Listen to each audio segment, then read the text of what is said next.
Hey ladies, oh my gosh, what is up? What is up, guys? Drop in the chat. I don't know where you're coming in from, what you sell, where you're coming from. You do hashtag live to get some more eyes on this as well, but I really want to make sure that we are making this training to what you sell to make it actually relevant. So if you can just type in the chat, what you sell, I can help as much as I possibly can, right? So we got some people in the house. Let's go. Hey, we have HVAC in California. We're in a great industry for our ladies to be stepping into for sure. What's up, guys? So when it comes to handling objections, I'm sure that, oh, cool. There's a Center for Wealth Management firm. What's up from LA? Hi from Calgary. What's up, guys? I love it from all over the world. My God, words are so beautiful. All over the world. Look, I want to make this tactical. I want to go straight into training if that's okay. So if you can get out a notebook, pen, we'll go straight into it. Victoria is in sexual health as well as gut health. I love it. So many more women need that. So many more people need that. When it comes to objection handling, though, let's be really honest with ourselves. Who really likes to do objection handling? Who really wants to be a part of that? A whole objection handling session that takes a really, really long time.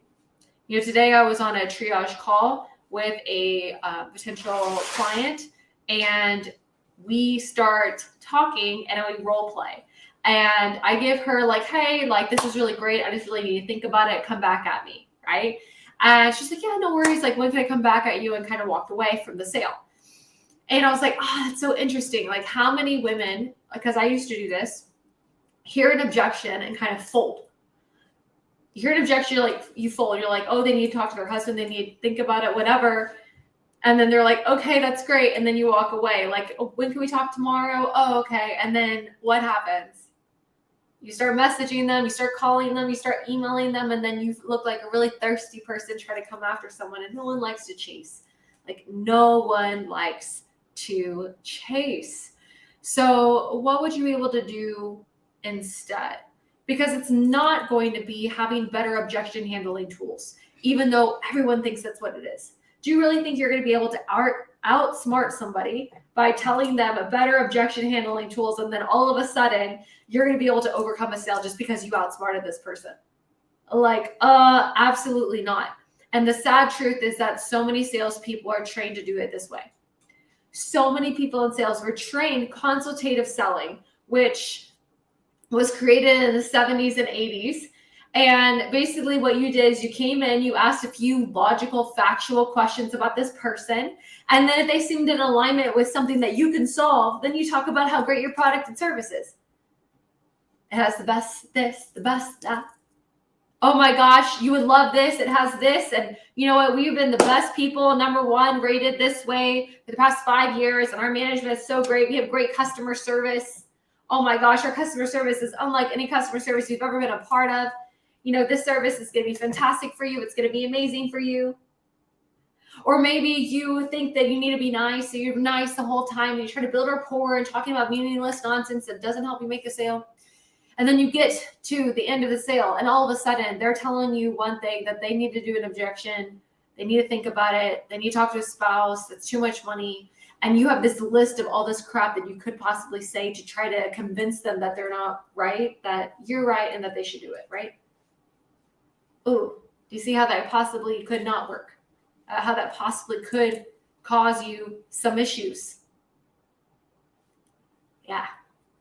So where is a sale actually made? Because the biggest myth is that people think that a sale is made at the end of the sale, and it's really not. The #1 way you close a sale is in your problem finding state. Your ability to find a problem. And the thing is that as salespeople, we're conditioned to be problem solvers, right? Hey, we're here to solve people's problems. That's what we're doing. We're here to solve people's problems. And in reality, the person's problem is not solved unless they close with you. Unless they buy from you, their problem can't be potentially solved. So you're not walking around trying to solve problems in the sale. That happens after the sale. So what are you trying to do in the sale? You're trying to help them find their problem. Well, sadly, most people don't realize that the problem that they have is actually big enough or scary enough or makes them feel uncomfortable enough for them to want to make a change about it. Because that's all sales is. Sales is somebody wanting to change, changing their mindset. And you, as a sales rep, or a business owner, it is your responsibility to create a gap in someone's mind. It is not their responsibility, it is yours. It is your responsibility to create a gap in this person's mind. And the only way you can create a gap in this person's mind is with your ability to ask really good questions. And not only just questions, but asking questions at the right time. And asking these questions at the right time with the right tonality so that they actually land well. I can ask you the same question 2 different ways, but they sound completely different.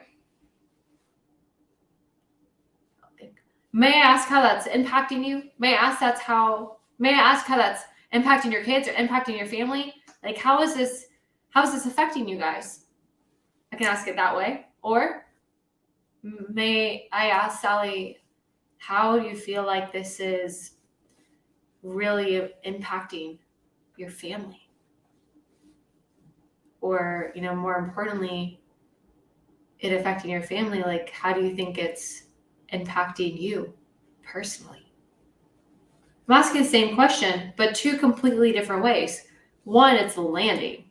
One, I'm just like in my head and trying to say the right thing at the right time. One way, I'm thinking about myself. The other way, I'm thinking about the prospect. Sales is not about you. Sales is about the person in front of you. So if we can learn how to ask better problem-finding questions, it will build a bigger gap in this person's mind. And the bigger the gap, the easier it is to close. Because the bigger the gap means the more tension somebody has in their body, the more uncomfortable they feel. And if you're like, okay, well, I don't like to ask uncomfortable questions, I don't like to make people feel bad or whatever, like, you get to remove all of that out of your mind for one simple reason. If it sounds like you care about them and it's coming in like a motherly tone, like you're concerned, like you're on their side, like we are on the same team together finding a solution, and you actually care about this person having a result, your ego won't get in the way. Like, sales is not about you, it's about serving. And if you learn the right tonality, it won't sound abrupt, it won't sound harsh when you're asking things, right? Does it sound harsh when I'm asking, like, may I ask how this is impacting you personally? Let's say you were in life insurance and I asked you, may I ask, like, who would be taking care of all of these expenses, if and when you do pass away? Oh, that would be my husband. Oh, I never want to assume, and I hate to ask, but like, would you want your husband to have to pay for all of that if he didn't have to? That's a very uncomfortable question. But my tonality, the way that I'm saying it, the way that it lands, it doesn't feel like I'm trying to invade space. It feels like I am there for them. I care about them. We are on the same page. We're going to the same goal together. So I want you to kind of realize a couple things. I'm going to give you some tacticals here. The first one being that most people don't realize the problems that they already have. A really good example of this is, like, let's say that, I today have a headache and my headache's really bothering me. I have this splitting migraine. It's been there for days, and I go to the doctor, go to the emergency room. I think my copay is $30, to go, and I get there and I think I'm going to get medicine and be on my way out. And the doctor starts asking me a series of questions that make me think that there might be something bigger going on here. And they suggest that I get a CAT scan. And that CAT scan shows that maybe I have something more advanced than just a headache. Maybe it shows that I have a tumor. This is all hypothetical, of course, but I'm going to need a surgery. And after insurance, I'm going to have to pay $200,000 to have this surgery to save my life. I thought I came in with a headache,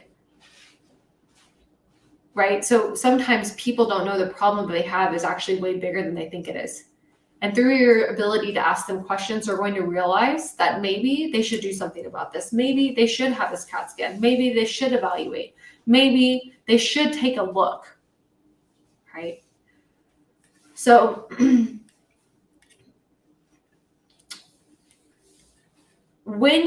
you're with me, and if this is resonating at all, just let me know. Put like some fire in the chat so I know that you're with me, so I know that you're taking notes, because I really, really want this to be able to help you make some additional sales.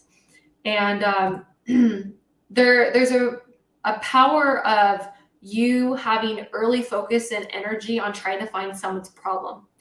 Like if I get halfway through the call, towards the end of the call, and I'm like, man, I really haven't been able to find out what the root of this person's problem is. We've been really surface level this whole time. You're going to have a really hard time getting to the root of the problem at the end.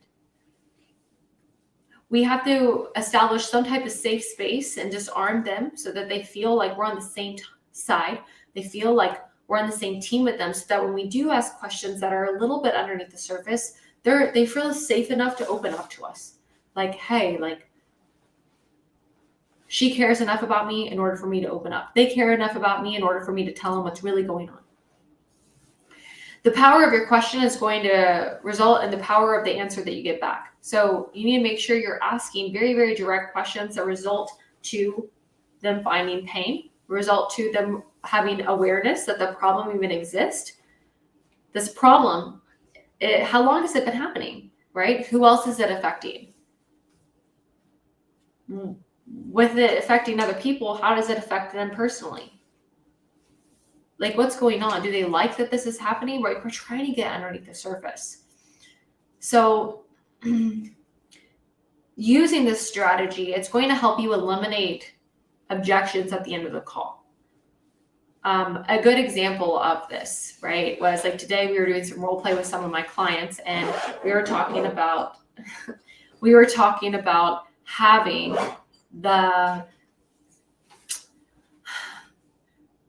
about a fitness offer, right? And so inside this fitness offer, we're talking about this woman who's had 2 babies, and she really, really wants to lose weight.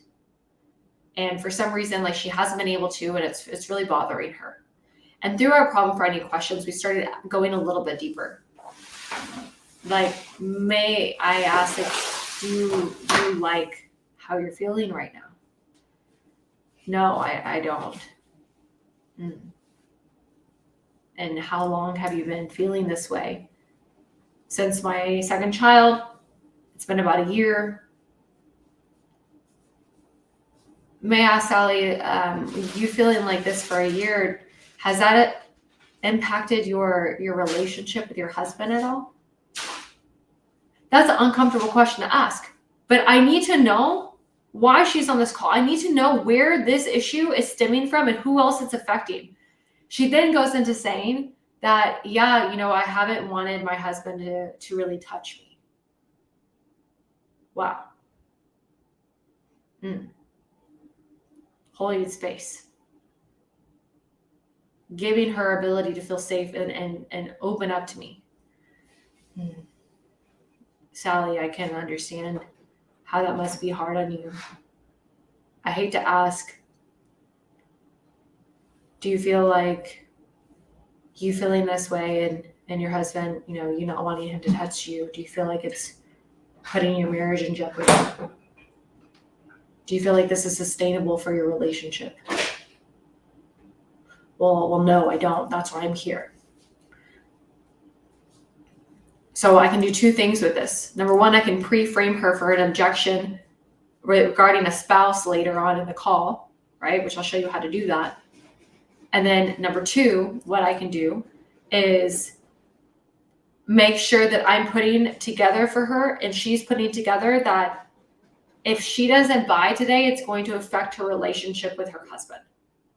If she doesn't make the decision to move forward, that is jeopardizing her marriage. She connected both of them together. I didn't. I just asked her certain questions in order for her to bring it together for herself. Right? Yeah, somebody just wrote in here, you reach a breakthrough. Without a breakdown, you cannot have a breakthrough. You cannot have a breakthrough. Then I would do some type of pre-frame. Pre-frame to make sure I handle any objections that come later. Does your husband know that you're on this call right now? Yes, he does. No, he doesn't. If he said yes, he does, or she said yes, he does, And how does your husband feel about you, moving forward, losing the weight so that you can feel more confident in your marriage and you could stop having issues like this? Always saying the end result of what she's really wanting. Well, yeah, he's really on board. Then I'm going to frame her and be like, I think it's really amazing that your husband knows about this and that you're here. There's so many people out there that, don't have their support, have to move forward anyways on their own. You guys have a healthy relationship. The reason why I'm saying that is because I'm saying, like, either way, whether she has her husband's support or not, people still move forward. I'm framing her as he has your support. Now, let's say she's like, no, he doesn't know that I'm on the call. Well, I really honor you, I would still ask the same question. How do you think he would feel about this so that you can? She's like, I think you feel great, or whatever you would feel. I really honor you for being here today and like doing this on your own. There's so many people that do it on your own. Like, I believe in you. You got this. You're taking your matters in your own hands. You're being the person that wants to save your relationship, right? And honoring that. And my computer's about to die, but it's okay. I'm gonna plug my computer back in. Hold on.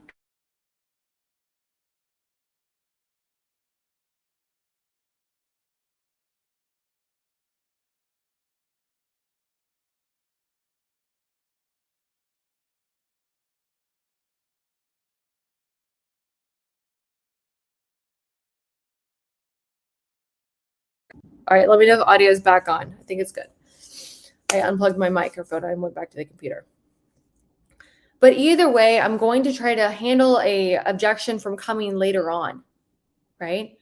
So, you can utilize your ability to problem find to find objections that might happen, right? Like, I don't want objections to happen. So I'm trying to listen to fears that might be coming up so I can handle them early on in the call.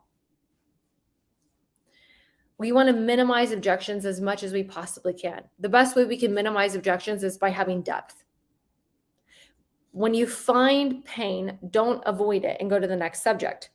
When I find pain, I go underneath that pain. So let's say I am selling cars. I think that was on here. Let's say I'm selling cars. And I ask somebody, what type of car that they drive now. And they say that they drive a white Lexus. My next question, that would be a problem awareness question. Be like, well, Sally, do you like the car that you drive right now? She's either going to one or two ways. She's going to be like, yes, I really like it, or no, I don't. She says, well, yeah, it's okay. Well, may I ask, like, if you really thought about it, what is it that you do like about the Lexus? Why I like A, B, and C. Is there anything else? No, not really. And what would you change about the car, like, if you really could? Well, I really feel like, we've elevated in our job, and I have a lot of people around me that are driving more sports cars, and, I don't have a brand new baby anymore, and I really want to feel like more sporty. And, the Lexus SUV feels more mom-like, and I really want that. I would really change that. That's a very surface level answer. So now we need to understand what's underneath that.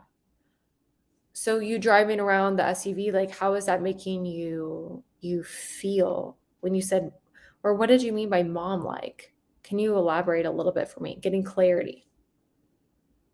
She goes on to, makes you feel like I'm not part of the club anymore, makes you feel older, like whatever it is. And then I go underneath that and I ask, well, how is that impacting you personally? How is that impacting your friendships? How is that impacting that? But I'm still getting underneath the roof of what is going on. What does that mean to her? Everyone has different meaning to words. Like, what does this mean to her? How is this impacting her? And with my ability to have questions, I can actually pull up what's going on. And this is for any industry. Any industry. Okay? You just have to change out the words to your industry. I want you to think of yourself almost like, ladies, have you ever been on a date with a guy, or have you ever dated like a narcissist? This is the best way I can describe this. If you've ever dated somebody that's a perpetual liar, there's been a time in your life where you've sat across somebody and you analyze every single thing that they freaking say. Is anyone with me? Analyzing every single thing. You're like, like that doesn't add up. That might be right. I don't know about that. That seems a little off. Ooh, they're freaking lying. I know they are. I'm just going to wait. I know. Have you ever had that moment? Because this is the best way that I could ever describe it. Okay, some ladies are with me. Yeah, exactly. In a sales conversation, I don't want you to think that anyone's ever a liar or anything like that. No. But I want you to put on your hat of investigation on and watching body language. Okay. I'm watching their body language. I'm trying to see what they're doing. Right. And I'm talking to somebody with love. The same thing if you've ever watched your kids, if you ever have young kids and they catch their stuff, they're telling you something, you're like, something doesn't seem right. Same type of thing. We're coming with love, right? And we're sitting across from them and we're watching them as they're talking. So one way you can help pre-handle future objections is by being super intuitive and in tune to the conversation, really listening to understand, what does this person mean by this? Why did their eyes look this way when they were talking? Why did they lean back when I said that? What's coming up for them right now?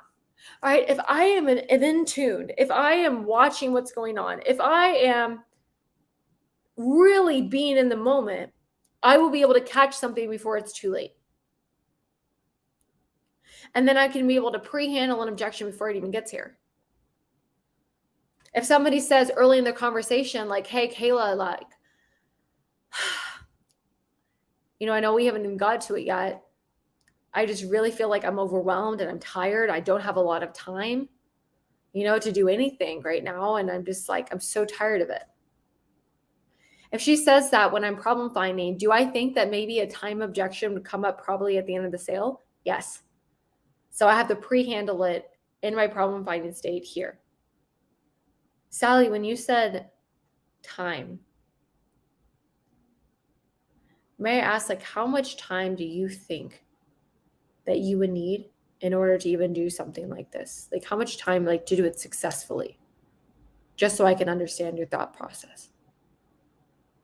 Well, I would need at least like 10, 15 hours a week, to really dedicate towards this so I can get X result, Y result, Z result. And yeah, you could if you really wanted to. Most of our clients spend about 5-6 hours a week on this, or, listen to some of it on their car as they're driving around. Do you feel like you can even dedicate 5-6 hours a week so that you can be able to enter the end result, so that you can be able to finally get back time with your son so you can watch him grow up and not have to work so hard? Always making it back in their court, back to where you understand them. Yeah. Claudia says, if I'm totally present in the moment with them, then there's no room for me to worry about myself. Learning this is so crucial to set my anxiety to the side and make it truly about the other person.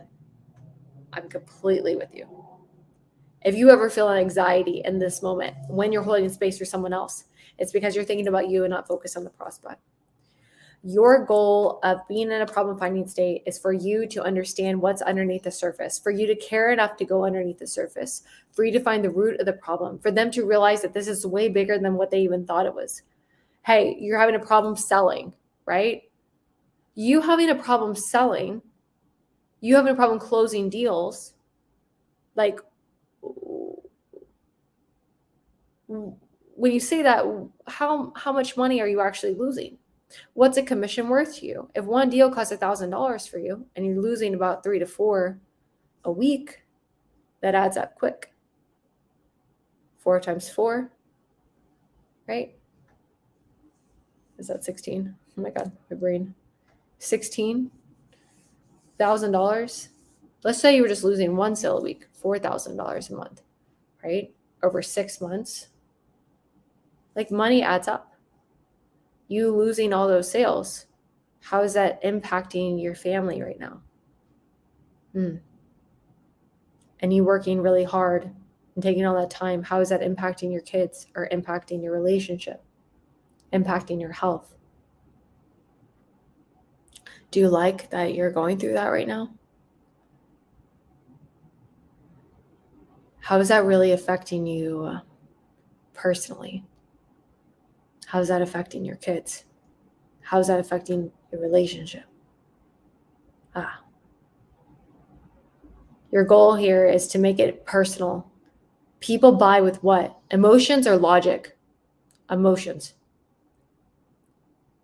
So us having a factual conversation and logically you should buy this, yada, yada, because it's the best this and the best that, it makes no sense in regards to human psychology and behavioral science. Like, it makes no sense.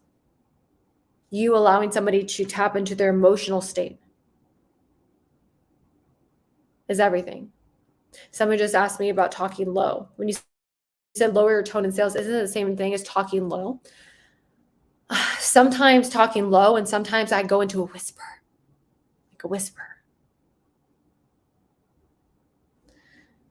So most people buy on emotion, not logic. Everything that you buy, it solves an emotional need.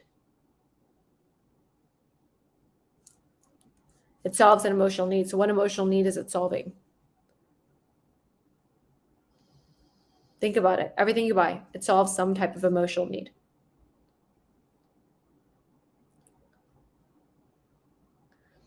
Well, let's say I was going to buy on logic. Logically, this is the least expensive thing. But emotionally, me buying that makes me feel good that I didn't overspend.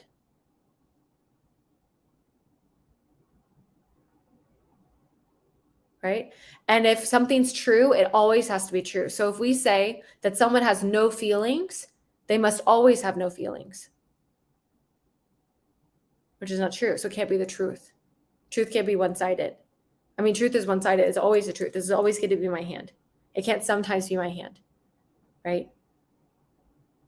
So it's just like, what drives this person? Something drives them.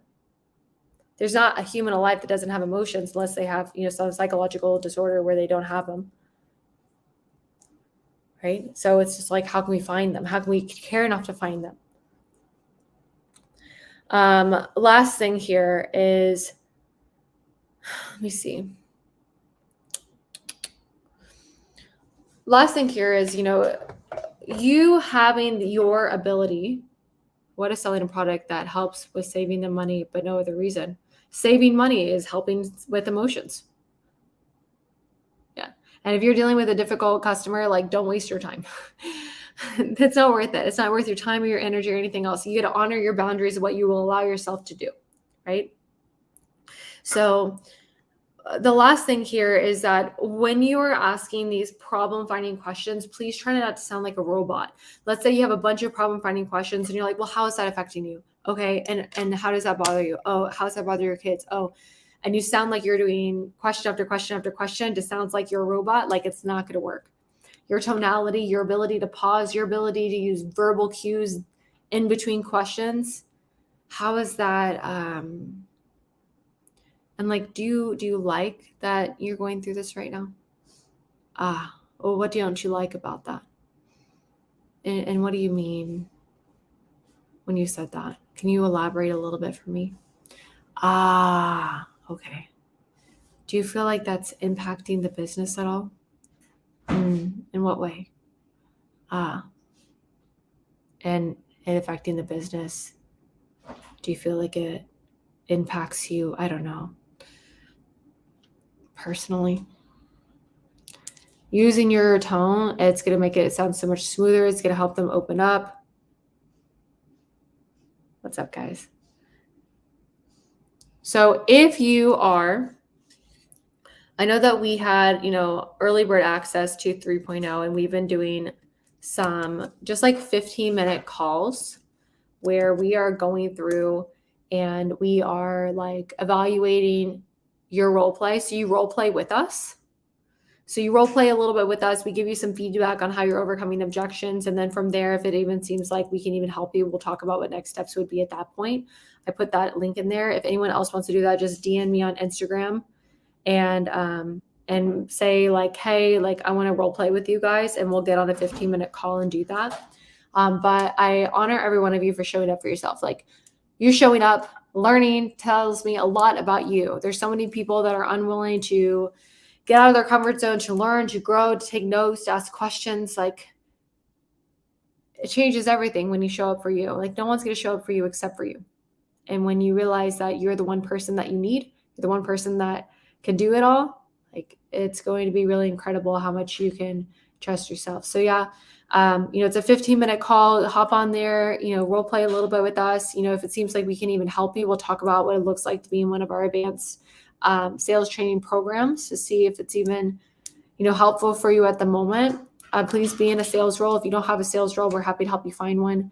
But I honor you guys. Thank you so much. I hope that you have an amazing day. Please make sure that you are following us on Instagram, Kayla Living Boldly. You're in the Facebook group, obviously Women in Sales. And I appreciate you so much. And make sure if you need to DM me, that's my DM link down there. Awesome. All right, guys. Hope y'all have an incredible day. I'll see you soon. Bye, guys.